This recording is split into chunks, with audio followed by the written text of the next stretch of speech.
History Network, and I'm your African History Classroom Network professor.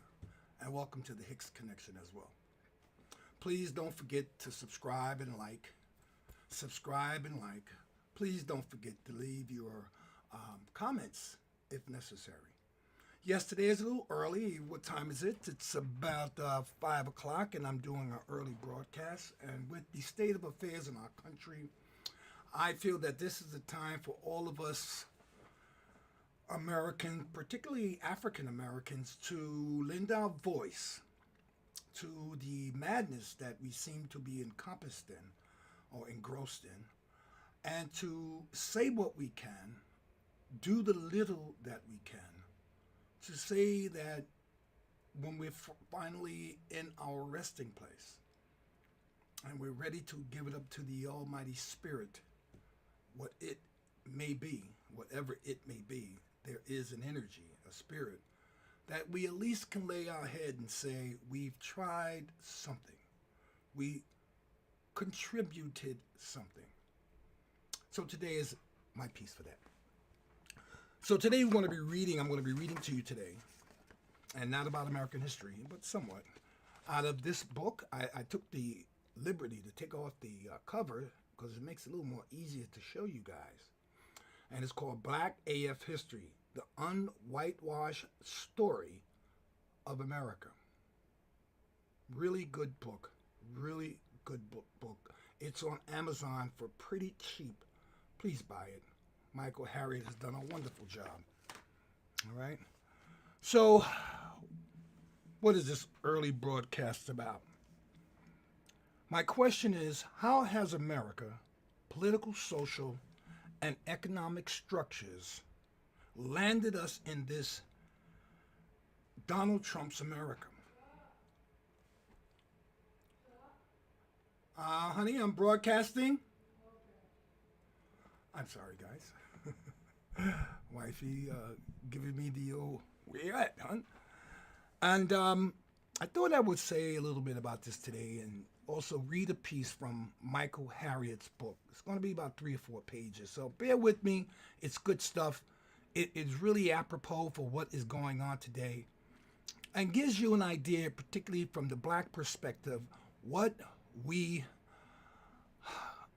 told you, how we tried to warn America, our America. It's shared between all of us. We all, and I can probably speak for much of the black community, we want America well, just like white folks. We all have the same intentions in mind. Unfortunately, it doesn't seem to be working out that way. So how's America early political, social, economic structures landed us in Donald Trump's America? Well, the first thing we need to consider a few things. Not a lot of discussion on this, just a matter of thinking about it. So let's think about this. 250 years America has been in existence, beginning on July 4th, 2026. We'll make 250 years. And for 250 years, we have had only 16 years of peace.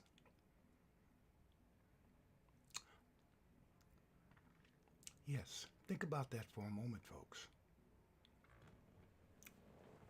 250 years of a country and only 16 years of peace. You know, we use Greece as a model for civilization. But what many people don't know about Greece is that for its entire history, they were in conflict, mostly with each other, but also with the world. Something else to consider. As much as we bandy about the word democracy, providing it throughout the world to police the democratic police of the world, how many people are aware of that in both of our most sacred documents, the Declaration of Independence and the Constitution, there is no mention of democracy?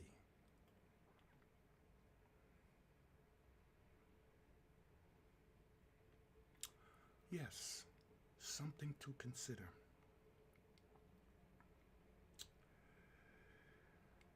Something to consider. Reconstruction, 1865 to about 1870 or 1877. During Reconstruction, consider that we had an opportunity, a golden opportunity, to erase racism and its vestiges, but we didn't do it. Instead, we shut down Reconstruction. Something to consider. And finally, the most important of the things that I've mentioned, another thing to concern yourself with is the utter denial, the utter denial of our horrific past that we have pretty much engineered into the world. The utter denial of our historic past and what that brings with it, its attendants, racism, racial supremacy, oppression, enslavement, displacement, and possession. We have yet to accept these things that we have done horrifically to most of the world, or at least other parts of the world.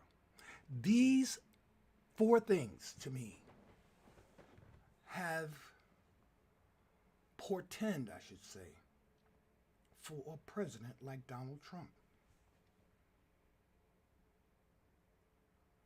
Failure to accept responsibility. Opportunities lost. Our legacy, our sacred legacy of our Constitution,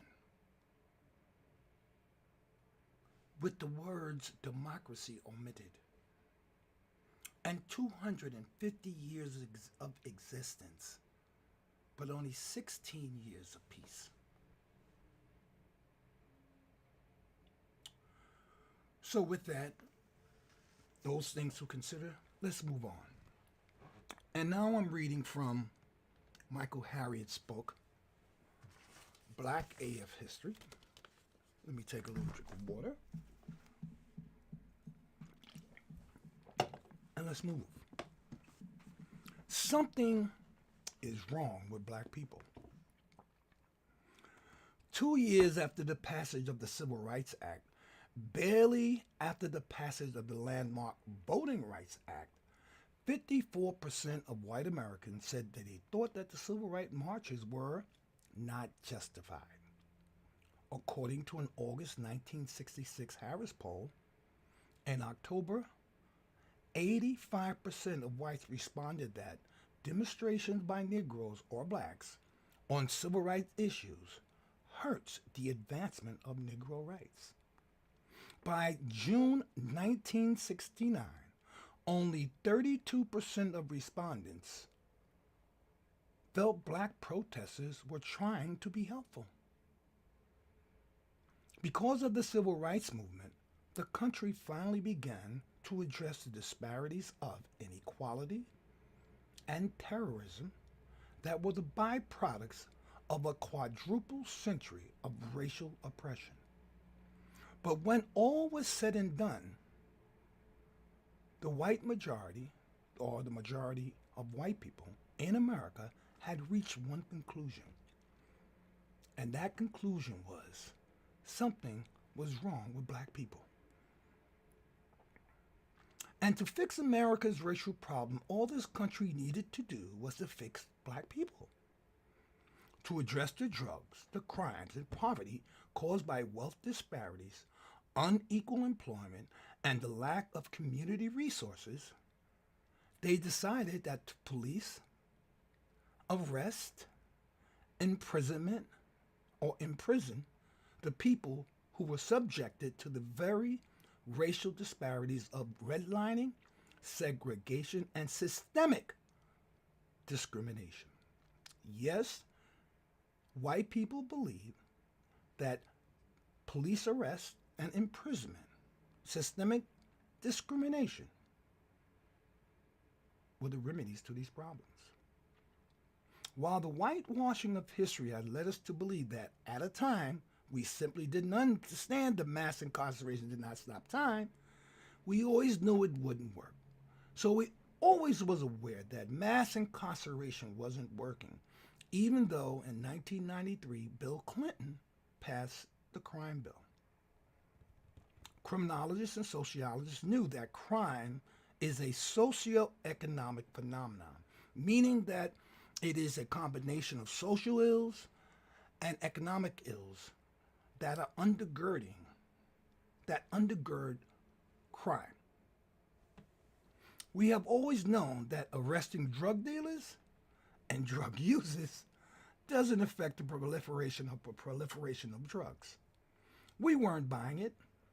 In the 1980 presidential election, when the black unemployment rate was 15.1% and the white unemployment rate was 6.5%, 56% of white electoral 56% of the white electorate voted for Ronald Reagan, who proposed that welfare, affirmative action, and government handouts were causing all of America's problems.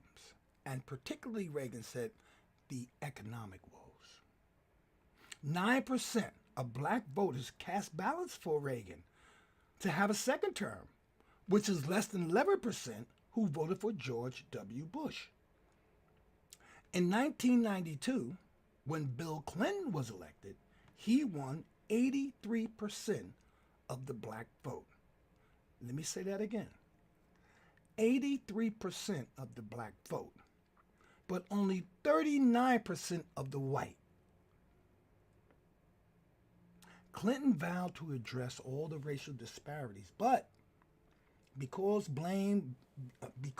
blame black people philosophy had become so enshrined in white identity politics that Clinton rejected this progressive idea in favor of a narrative that had become a political fact. Fix black people and you fix racism. By the presidential election of 2000, only 9% of black voters voted for George W. Bush.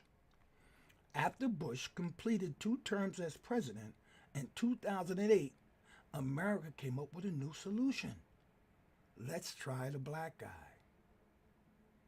When Barack Obama declared his presidential campaign, all the racism you read about in previous chapters in this book, which we didn't, have emerged. A furious search for his birth certificate was premised on the claim that he secretly was an immigrant from Africa. Aren't we all? He had resigned from the Trinity United Church of Christ, where his pastor, Reverend Jeremiah Wright, a graduate of historically black Howard University, who served in the Marine Corps distinguishedly and the Navy, preached radical black liberation theology. So, of course, Obama had to separate himself from this man. Obama was accused then of being Muslim, consorting with radical left-wing extremists, and being anti-white, though his mother was white.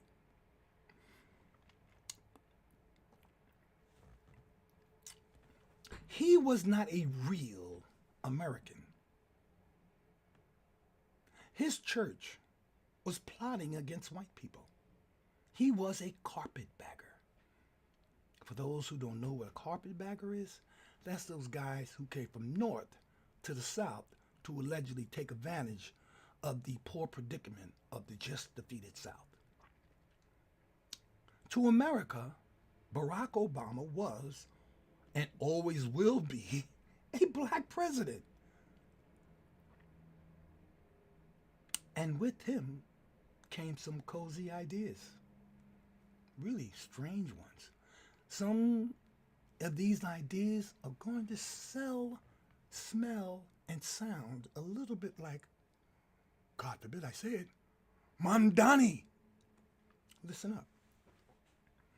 If one were to catalog all the progressive ideas that have become mainstream over the past 50 years, they are just recycled versions of proposals that black people have championed and white America has rejected. When the U.S. Department of Agriculture made its school breakfast program permanent in 1975, the Black Panthers had been doing it for decades as a part of their 10-point program that included the following. Listen for Mamdani. Land cooperatives using government aid to provide adequate housing.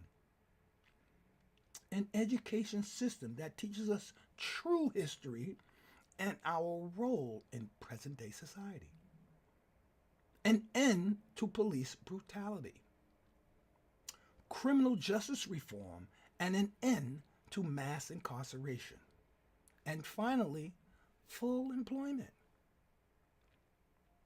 At least 4 of those things are part of Mamdani's agenda. And this seems to be the cart on which he connected his horse, and it seems to be pulling him in the right direction so far. We continue. It wasn't just the Black Panthers who came up with these programs. Before his death, Martin Luther King in his Poor People's Campaign. How many people remember that, or those who are not as old as me might have studied that? In this Poor People's Campaign, he advocated for full employment and an early version of universal basic income that had become a little popular amongst the American population a couple of years ago. The platform for the late Jesse Jackson in his 1988 presidential campaign included provisions for LGBT rights. Also, increasing the infrastructure spending and reprioritizing the war on drugs, which we now see an emphasis for because Europeans have been killing themselves with this meth stuff. So suddenly, this same platform that the late Jesse Jackson had been pushing forward, of course totally rejected by the white community, now is being embraced by the white community because their kids are dying from it.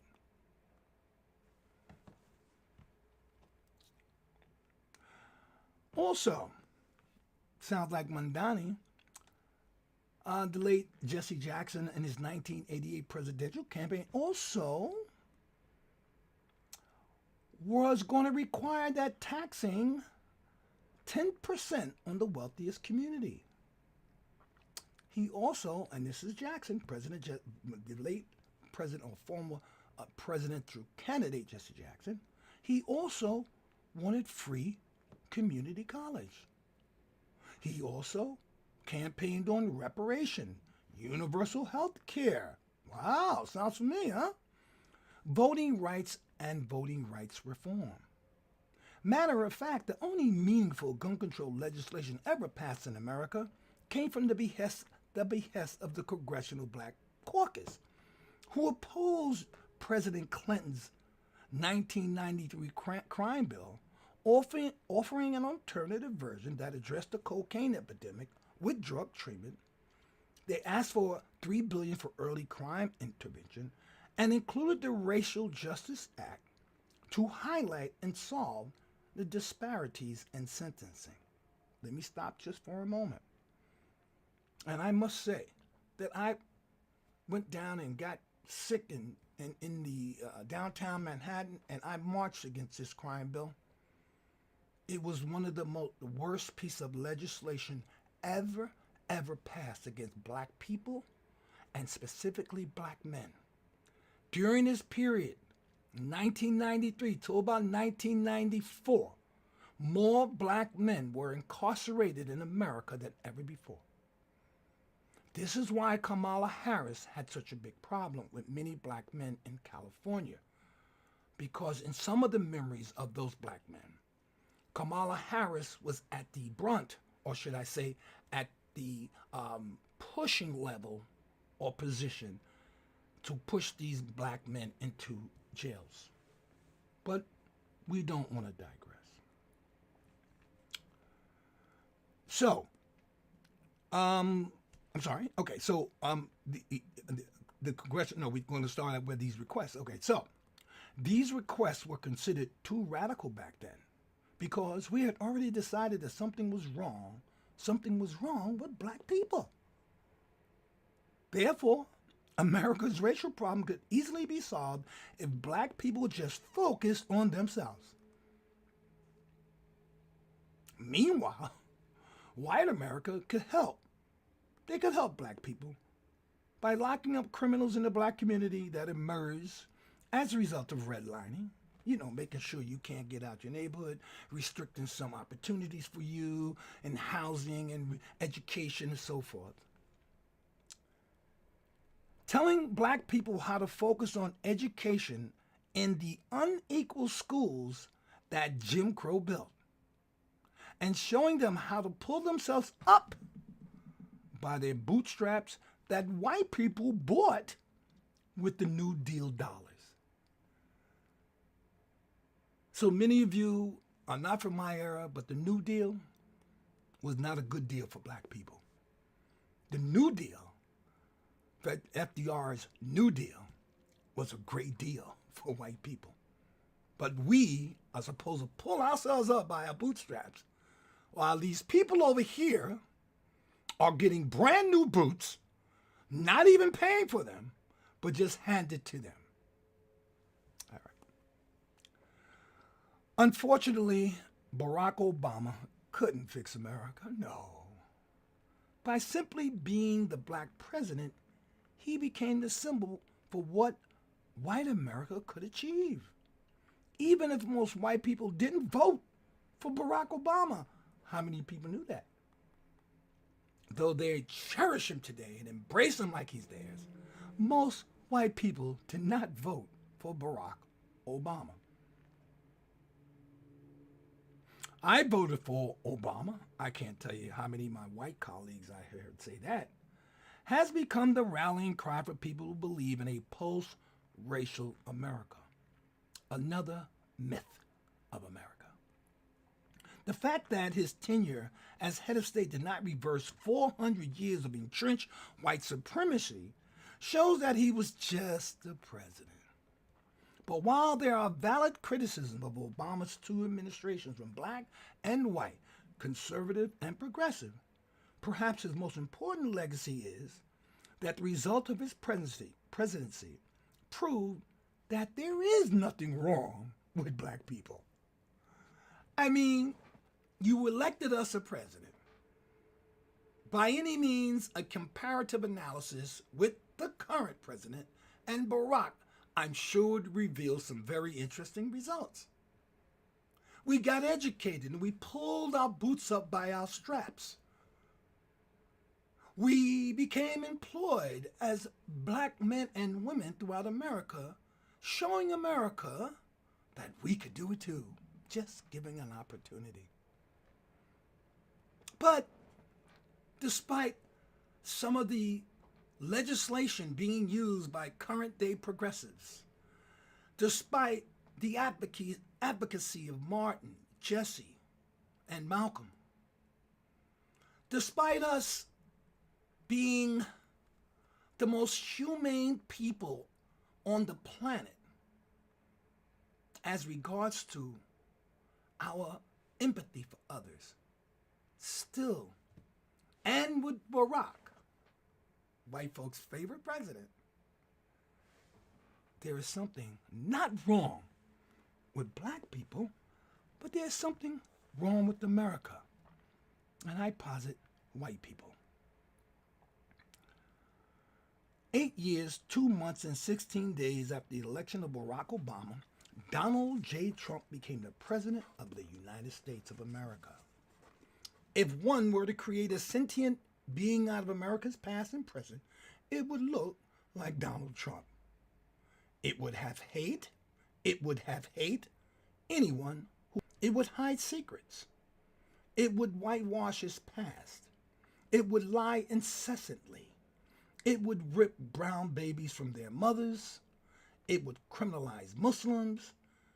It would mirror the intellect and sentiment of a vast majority of people who filled this country from sea to shining sea.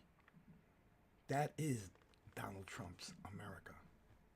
Or, as Michael Harriot says, Donald Trump is America. Wake up, folks. Donald Trump is a rich, powerful man who has convinced the world that his empire, earned through hard work, not a sordid past that includes, but is not limited to, taking advantage of his privilege. He made his fortune like America made his fortune, taking land, profiting off financial malfeasance, conning the masses, and refusing to pay black people and brown people for their work. He became the world's most powerful man in the world's most powerful country through a system that rewards white men for being white men. He has no particular intelligence or expertise, yet he has convinced his poor Caucasian co-conspirators that the only way they can succeed can succeed is by placing their foot on the neck of people who don't look like them. The brown people, the black people, and the non-Christians. Isn't that the most American idea of them all? And like America, most people are willing to ignore his racism for the sake of self-preservation. Unlike the white people who claim Obama was proof of a post-racial America, even though most white didn't vote for him, Trump voters proudly admit that they cast their ballot for an unapologetic bigot, just like the white supremacists of Reconstruction and the white nationalists of the Civil Rights era proudly proclaim their objection to racial equality. They overlook the inherent evil of his immigration policy, his fight against critical race theory, and his championing of whiteness, just like the country overlooked Jim Crow, just like the country overlooked segregation, just like our country overlooked 30 years of lynching. And the evil that remains in every sector of American society. They have forgotten how Trump excused a white supremacist murderer in Charlottesville, Virginia, just like America excuses white supremacy as an institutional reality. And he lies, Trump, like America lies. Despite what the numbers say, he claimed his inauguration was the biggest inauguration in the history of inaugurations.